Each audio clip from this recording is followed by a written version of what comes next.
ঈদের দিন রাতে হঠাৎ করে দুই যুবক হাতে নাতে ধরা পড়ল ঠাকুরের মূর্তি ভাঙার অভিযোগে। ঘটনাটি ঘটেছে উত্তর দিনাজপুরের গঙ্গারামপুরের শিববাড়ি অঞ্চলে। এদের বিরুদ্ধে অভিযোগ যে এরা ওই রাতে শ্মশানের রাস্তার ধারে রাখা একটি মূর্তির মাথা ভেঙে নিয়ে যাওয়ার চেষ্টা করছিল এবং এলাকার লোক দেখতে পেয়ে তাদেরকে হাতে নাতে ধরে ফেলে। আপনি হয়তো এই পোস্টটা অলরেডি দেখেও ফেলেছেন এবং অভিযোগ করা হচ্ছে যে এরা দুজনেই হিন্দু এবং বিজেপির সঙ্গে যুক্ত। যদিও এই বিষয়ের সত্যতা আমরা যাচাই করিনি, কিন্তু কোনো ধর্মীয় বিভাজন তৈরি করার জন্য যদি সত্যি এই ঘটনা ঘটানো হয়ে থাকে তাহলে এটা সত্যি একটি নিন্দাজনক ব্যাপার। পশ্চিমবঙ্গ বর্তমানে একটি অত্যন্ত সেন্সিটিভ পরিস্থিতির মধ্যে দিয়ে যাচ্ছে। একদিকে পলিটিক্যাল পার্টির নেতারা ধর্মীয় উস্কানিমূলক মন্তব্য করছে, আর অপরদিকে মোথাবাড়ির মতো ঘটনার সৃষ্টি হচ্ছে। আমাদের যদি 1,70,000 লোক রাম মন্দিরের জন্য শহীদ হতে পারে, আমরাও ধর্ম পালনের জন্য শহীদ হতে প্রস্তুত আছি।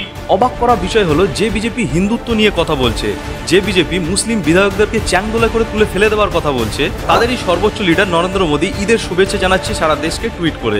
এনডিএর সব থেকে বড় এলায় যার জন্য বিজেপি সরকার ক্ষমতায় রয়েছে, সেই চন্দ্রবাবু নাইডুই ঈদের শুভেচ্ছা জানাচ্ছে ভারতবাসীকে। কিন্তু এক্ষেত্রে কোনো বিজেপি নেতার প্রতিক্রিয়া দেখা যায় না।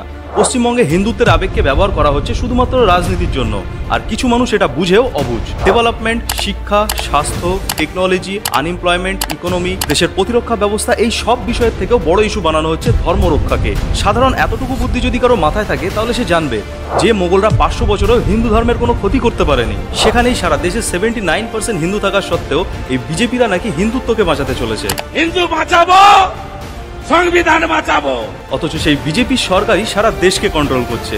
ভাবা উচিত। আরো অনেক কিছু জানার জন্য সাবস্ক্রাইব করুন।